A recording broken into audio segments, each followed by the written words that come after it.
I had barely settled in after my encounter with the Chupacabra when the faded brown envelope appeared on my porch. It bore no return address, just my name written in a meticulous, almost shaky hand. Lucas Moore. Peeling it open, I found a photograph.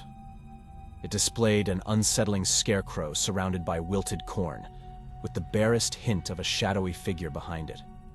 I could almost feel the dry, whispering breeze of that desolate field. Scribbled on the back were the words, "Kansas awaits. Save us." The town of Eldridge, Kansas wasn't much to look at. Weathered signs and old brick buildings lined its quiet streets. As I drove through, heads turned, faces peered from behind curtains, and murmured conversations stopped. Eldridge felt like a town with a heavy burden. I booked a room at the only inn in town. The innkeeper, Mrs. Marsh, a woman with lines deep enough to tell tales of their own, gave me a scrutinizing look. "You're not from around here, are you?" she inquired, her voice a raspy whisper. "Just passing through," I replied, trying to keep the conversation light. "Heard there were some interesting stories in these parts." Mrs. Marsh hesitated, her eyes darting to the photograph in my hand, which I had unintentionally left exposed. "Some tales are better left untold, Mr. Moore." And with that, she handed me my key. That night, the image of the Scarecrow haunted my dreams, leading me further into the mysteries of Eldridge and the heart of the fields that lay just beyond.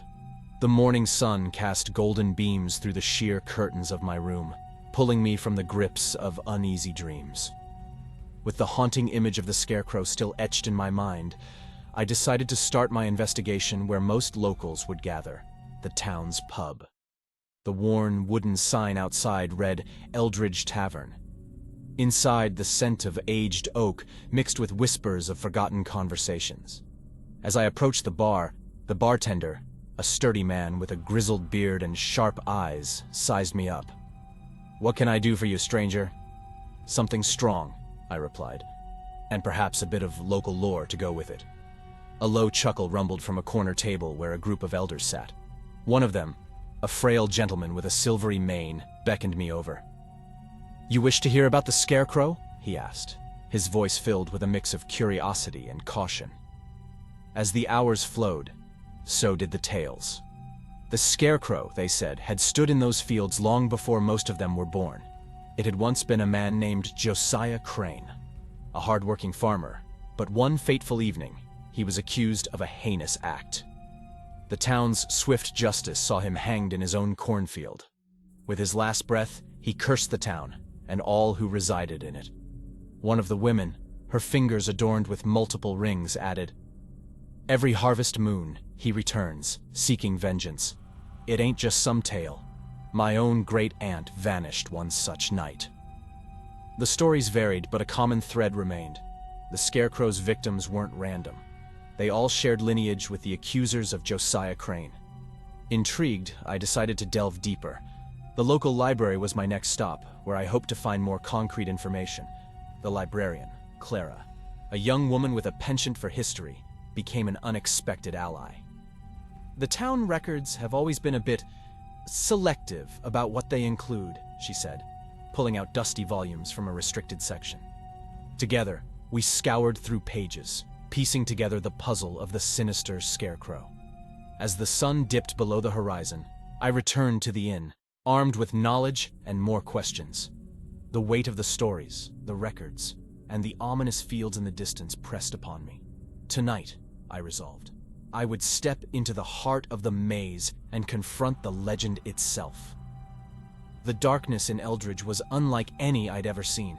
It was thick, almost palpable, as though the very night had soaked up decades of fear from the townsfolk. Guided only by the dim glow of my lantern, I made my way to the sprawling cornfields, the whispers of the town echoing in my ears. Each stalk stood tall and foreboding, creating a labyrinth that threatened to swallow me whole. I could hear the soft rustling of leaves, but every so often, a whisper seemed to weave its way through the wind, making it difficult to discern natural sounds from my heightened imagination. As I ventured deeper, the illusions began. Faint, playful laughter of children seemed to dance on the breeze. But when I'd turn, there would be nothing. Once, a shadowy figure darted just out of my peripheral vision. Was it Josiah? Or just a trick of the light? I finally came upon the Scarecrow. It was eerily still, a sentinel in ragged clothes. It looked ordinary, lifeless. But as I studied it, the memories of the tales I'd heard caused an involuntary shiver down my spine. Determined to confront this entity, I planted myself a distance away, setting a few traps around the area based on my previous hunts.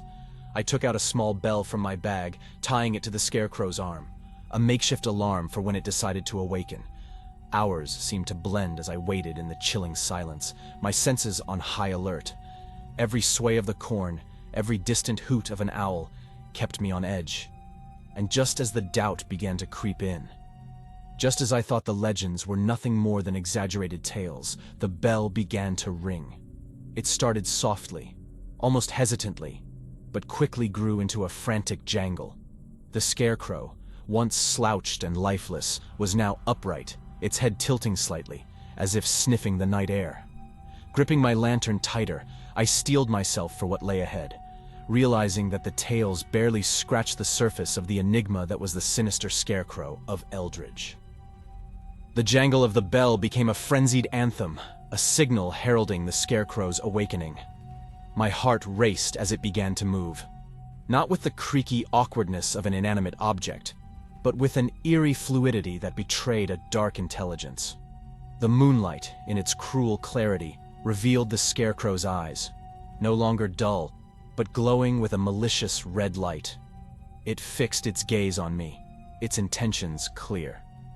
This wasn't just a mere guardian of crops, it was a hunter, and tonight, I was its prey. The game of cat and mouse began. The Scarecrow lunged, and with every ounce of my being focused on survival, I dodged.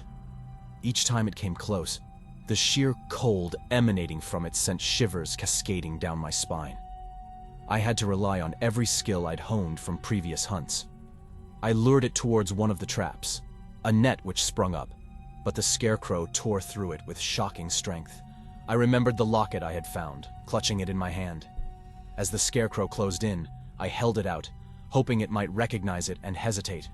For a split second, it did, its burning eyes flickering with a hint of human emotion. But the moment was fleeting. The chase led me back to the Scarecrow's original post. As I neared it, I stumbled upon a patch of soft earth. Frantically, I began to dig, intuition guiding me. My fingers brushed against something solid, a small wooden box, decayed with age. Inside, I found letters, heartfelt notes exchanged between Josiah and the young woman from the photograph. Their love, pure and tragic, was detailed in ink. As the Scarecrow approached, its eyes still burning but its steps more hesitant, I began to read the letters aloud. With each word, the entity seemed to wrestle with itself, torn between its need for vengeance and the memories of its past life. By the time dawn's first light broke, the Scarecrow, exhausted from the internal struggle, collapsed, returning to its dormant state. I stood there, letters in hand, surrounded by the silent cornfields, pondering the true nature of the beast and the man it once was. The town's dark history had birthed this entity, and it was now up to me to lay its tortured soul to rest. The rising sun painted the horizon in warm hues, the golden rays bringing life to the land but also revealing the horrors of the night before. In the clear light of day, the Scarecrow lay lifeless once more, a mere silhouette of the terror it had become under the moon's reign. The wind had softened, carrying with it the hushed whispers of a town still asleep, oblivious to the night's showdown. Exhausted, I made my way back to Eldridge, the bundle of letters clutched tightly in my grasp. Their aged pages, yellowed and frayed, held secrets and truths that had been buried for far too long. Clara was waiting for me at the library's entrance. Her usually composed demeanor was replaced with evident concern. "Lucas," she began, her voice trembling. I did some more digging after you left. I found something you need to see. She ushered me inside, revealing a tapestry of old town photographs spread out on a table. Central to them all was a picture of the town's founders, and there, unmistakably, was the young woman from the locket. "This is Eliza," Clara whispered, pointing to her. She was to be wed to one of the town's leading figures, but she fell in love with Josiah. Their affair was the scandal of its time. When she became pregnant, the town's elite saw it as a blight on their honor. The pieces began to connect in my mind.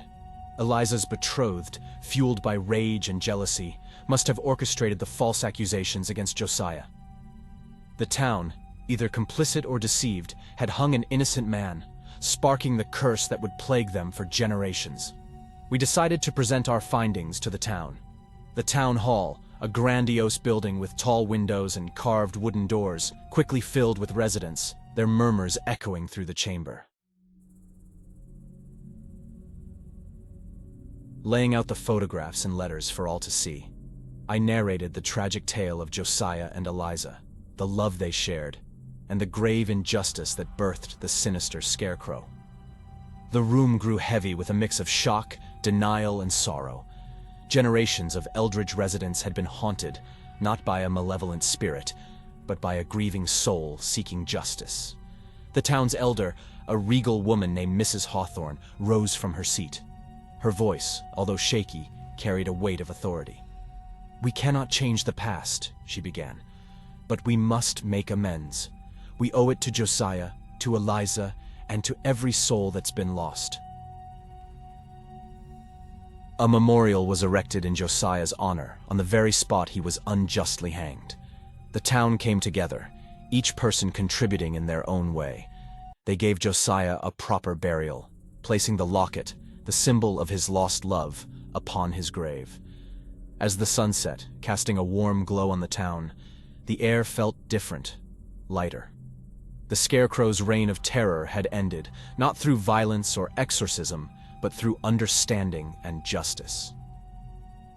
I left Eldridge the next morning, the weight of the locket replaced by the weight of the story I now carried with me. As my car pulled away, the rearview mirror offered one last glance at the town, its fields now serene and its secrets laid bare. The road ahead was long, but my journey as a hunter was far from over. With each case, I was reminded that sometimes the most haunting monsters were not born of myth or legend, but of human actions and their reverberations through time.